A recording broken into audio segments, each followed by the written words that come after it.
Salutare lume! Astăzi am să repar acest amplificator auto. Este un amplificator pentru subwoofer. Uitați aici ieșirile. Deci are ieșire doar pe un singur canal, o singură boxă. Așa, aici este alimentare cu partea de standby. Uitați aici și puterea amplificatorului. Deci 800 de W pe un singur canal. Aici e partea de intrare, uitați pe aici se pune intrarea, uitați, deci are low input și line out pentru un alt amplificator. De aici se reglează volumul, puterea, uitați aici filtru, tot are bec de protecție, de power. Problema la acest amplificator este că s-a ars, nu mai funcționează deloc, intră în protecție. Acum am să-l desfac. Deci, după cum se poate vedea, înăuntru are sursa care ridică tensiunea. Este o sursă în comutație care se folosește de niște tranzistori pentru a face ridicarea de tensiune de care are nevoie. Prin condensatorii ăștia, deci se vede că sunt pe 63 de volți, ceea ce ar putea să aibă tensiune undeva la un plus minus 50-55 de volți. Chiar este mult, într-un fel, din cauza că alte amplificatoare din ce am mai reparat eu aveau tensiuni mici de 23-26, asta are 2 ori și ceva. Acum, până nu pun aparatul de măsură, n-am de unde să știu tensiunea, deci eu nu mai estimez. Am să setez aparatul de măsură pe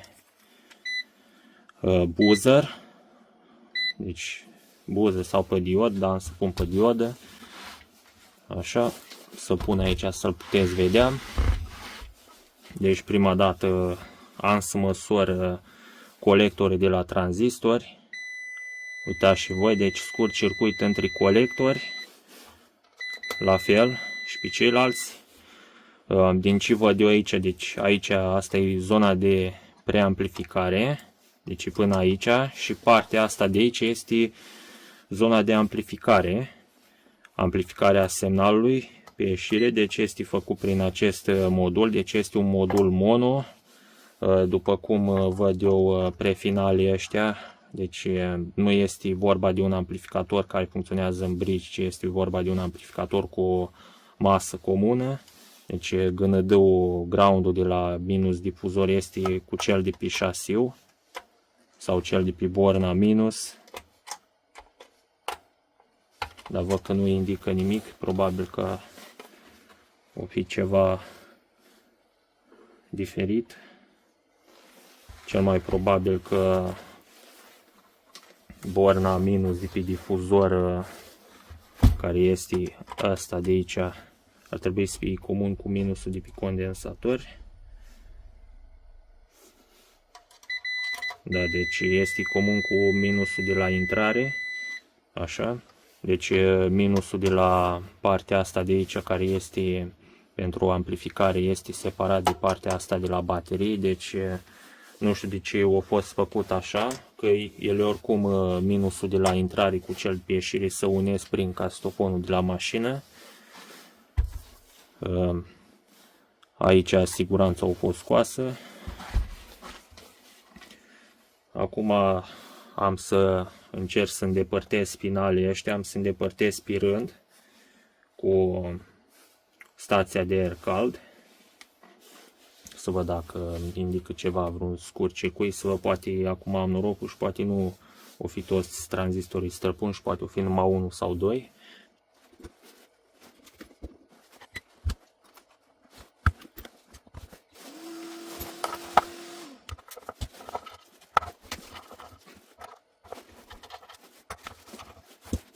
Totuși, din ce am observat la acești tranzistori, vedeți, la unul din tranzistori am găsit piciorușile astea rupte, exact de aici, de lângă tranzistor.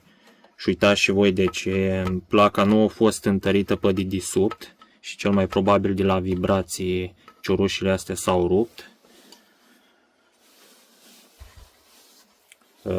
De tranzistorii ăștia este vorba de 2 SD 718 și perechea lor 2 USB 688. Bine, eu spun 2 USB că știu că de regulă când e cu D sau cu B este 2 SD, 2 USB sau dacă e C este 2 SC. Așa, rezistențele astea am să le verific și pe ele dacă sunt bune. Pe urmă, după ce elimin scurtul de aici, am să caut în prefinal să văd dacă există scurt. Nu prea aș crede că prefinalii s-ar, dar există posibilitatea să fie arși. Adică de atâta timp s-au lipit pe placă, de fapt radiator pe partea de răcire. Că nici de-al naibii nu vor să desprindă. Am să dau cu o leacă de cal să văd, poate își dau drumul. Deci și-o da drumul. Cam așa arată. Până la urmă am reușit să desprind placa asta de sistemul de răcire. Uitați și voi, deci cam așa au ieșit. O trebuie să împing cu șurubelnița dintr-o parte ca să-i mișc puțin așa, ca să își dea drumul. Uitați aici s-o desprins cu tot cu peduri. Aici nu mai avut pedurile. Uitați ce am mai găsit întrerupt, termistorul ăsta, care vinea lipit undeva prin zona asta a plăcii. Deci el era undeva pe aici, cred că aici vinea lipit. Uitați și voi. Cred de aici s-a rupt, am să lipesc înapoi. Dar acum, înainte, am să-i scot toți tranzistorii ăștia finali, am să-i dau afară ca să văd de unde provine scurt-circuitul. Deci până la urmă am îndepărtat tranzistorii finali de PCB-ul. Uitați și voi aici. Așa. Da, deci ăștia 4 de aici azi de pe o parte. Așa. Și ăștia 3 de aici azi de pe cealaltă parte. Uitați așa, inclusiv ăsta a rupt. Acum am să măsor pe placă să văd dacă îmi arată scurt circuit. Văd dacă am eliminat acel scurt circuit. Să vedem, măsor direct pe colectori.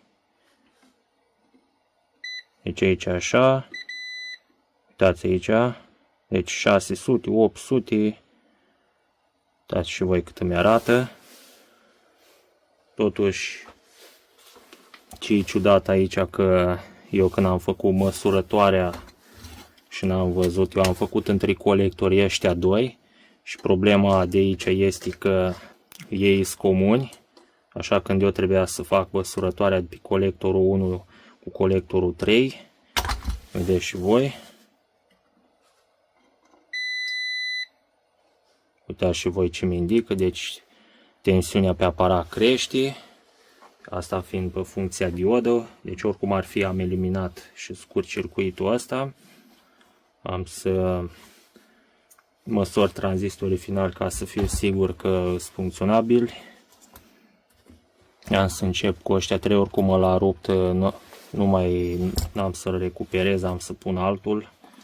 Așa, deci uitați aici, tranzistorii, aparatul de măsură. Uitați, deci măsor pe aparat, mă spun așa. Uitați, deci am, deci îmi indică normal. Deci asta am pus bază negru cu roșu pe colector. Acum și pe celălalt, uitați, deci mi arată așa, aici nu mi arată nimic. Uite, măsori direct colector emitor. Vedeți, nimic. Aici nu mi arată nimic, trebuie să pun pe bază roșu. Uitați, dacă pun invers mi arată atât. Aici ar trebui să mi arate tot la fel, nu, aici e invers. Așa, deci tranzistorii ăștia 3 sunt buni. Acum am să-i măsor pe ăștia la 4 de aici, de pe partea cealaltă. Am să-i pun așa pe toți să vadă.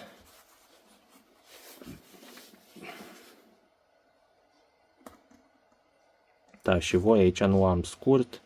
Aici nu am scurt, nici aici. Ia uite. Deci am scurt circuit pe tranzistorul ăsta de aici. Așa. Uitați și voi, deci când măsor colector emitor, deci îmi dă 0, bază colector 0. În partea cealaltă am să efectuez măsurătoarea în totalitate, deci aici nimic, așa nimic. Acum așa mi arată valoare, la fel și aici. Aici îmi dă valoare, aici la fel. Deci, uitați și voi, până la urmă am găsit un tranzistor întrerupt. Uitați și voi ce țipă aparatul. Uitați și voi, ăsta este întrerupt. Chiar ca să fac așa o comparație între tranzistorii fake și cei originale, am să rup tranzistorul ăsta ca să vă arăt dacă este așa cum trebuie să fie.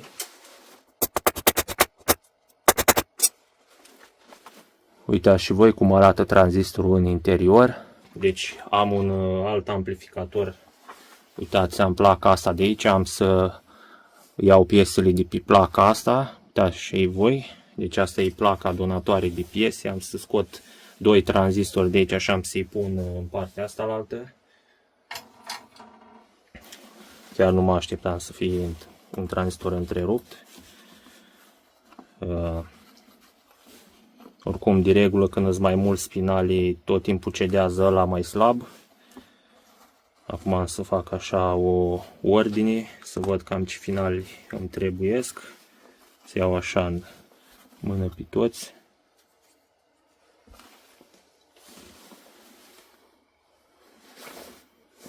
Îți dau drumul la lampă.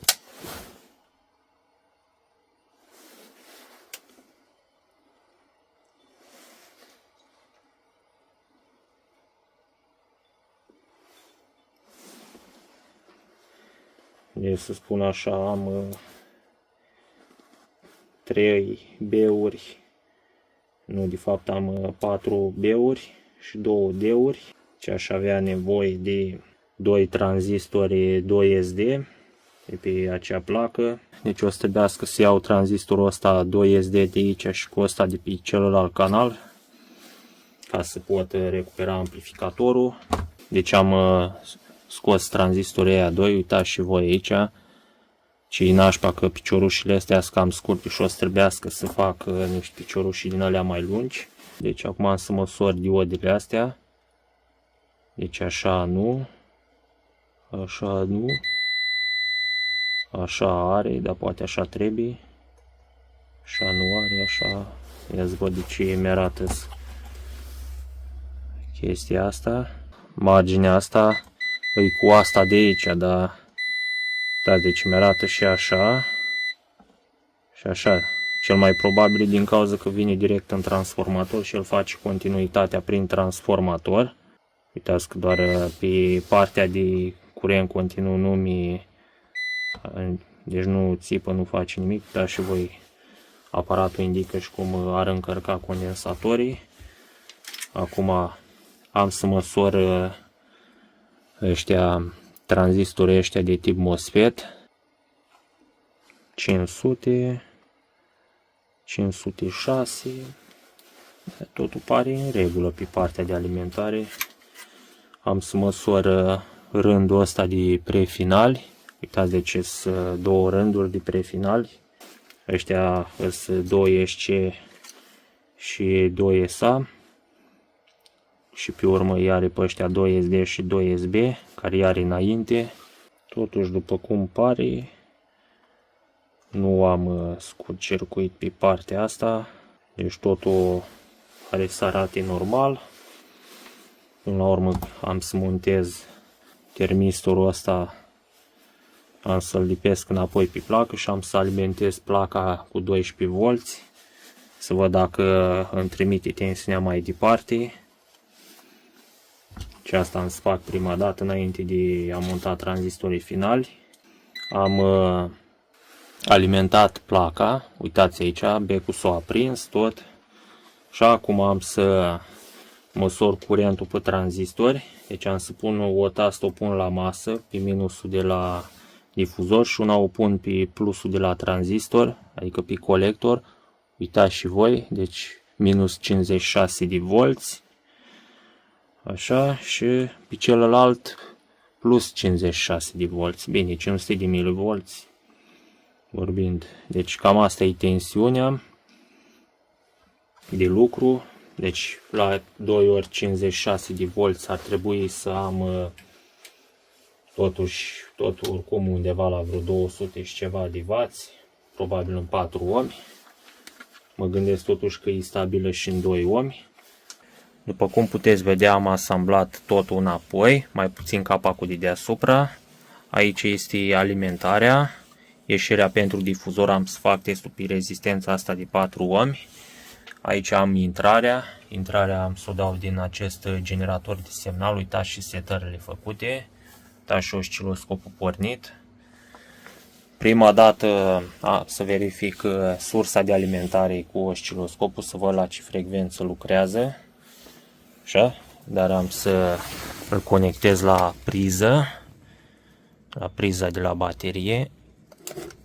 Uitați așa. Deci poate vedea că a pornit. Deci am conectat cleștile de la masă.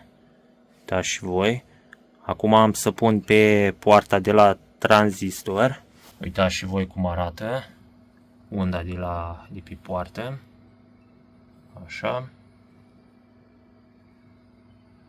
Deci cam așa arată.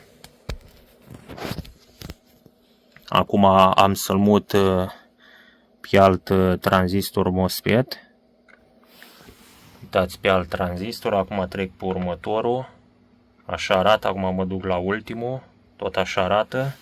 Acum măsor înainte de rezistență. Deci am pus aici exact la ieșire din integrat. Uitați și voi frecvența de lucru pe care o trimite integratul prin acel tranzistor. Uitați, deci este exact aceeași frecvență. Deci am conectat sonda pe poartă. Uitați aici cum arată. Deci deja tranzistorii au început să se încălzească. Uitați și voi acolo la 200 de mV și rezistența s-a încălzit. Încă s-o încălzit mai tare. Acum am să ridic curentul, 200 de mV, 300, 400, l-am dat înapoi încet, s-a auzit ceva. Vedeți și voi ce s-a întâmplat. O ars siguranța asta de 15 A. Acum am pus altă siguranță, vedeți și voi este de 40 de amperi. Stația a pornit înapoi.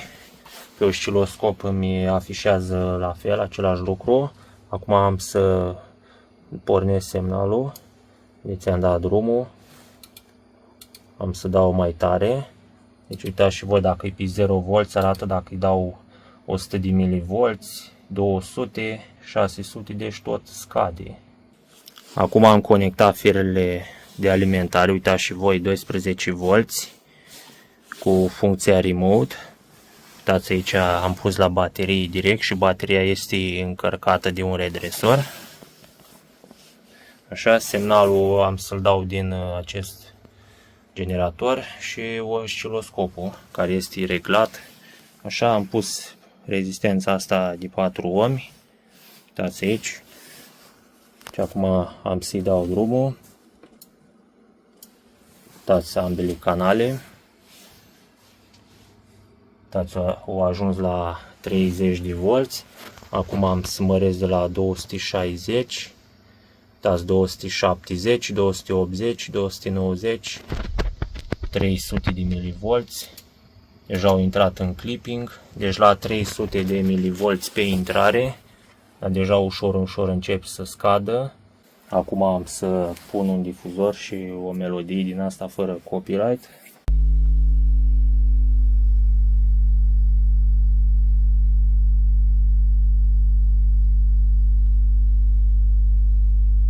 Deci ați văzut și voi puterea acestui amplificator pe o boxă de la Alien.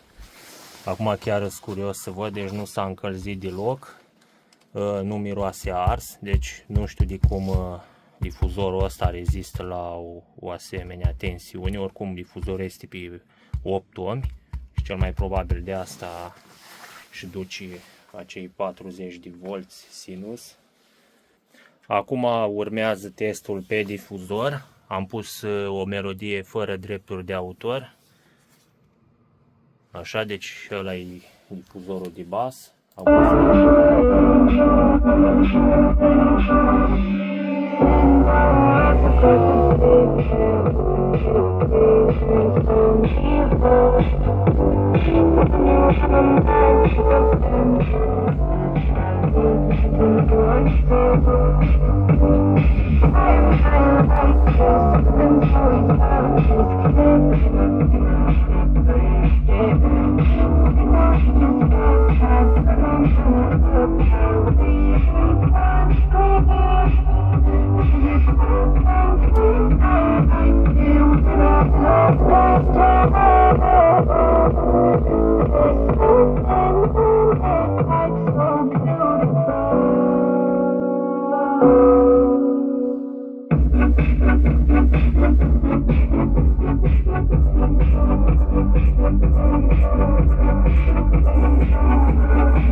Deci, cam asta a fost testul, deci cam asta am reparat la el. Am observat că frecvența de lucru nu se modifică la acest integrat, deci el e setat la frecvența aia și cu aia lucrează. Deci cam asta a fost videoclipul, sper că v-a plăcut și am să revin cu un alt videoclip destul de curând.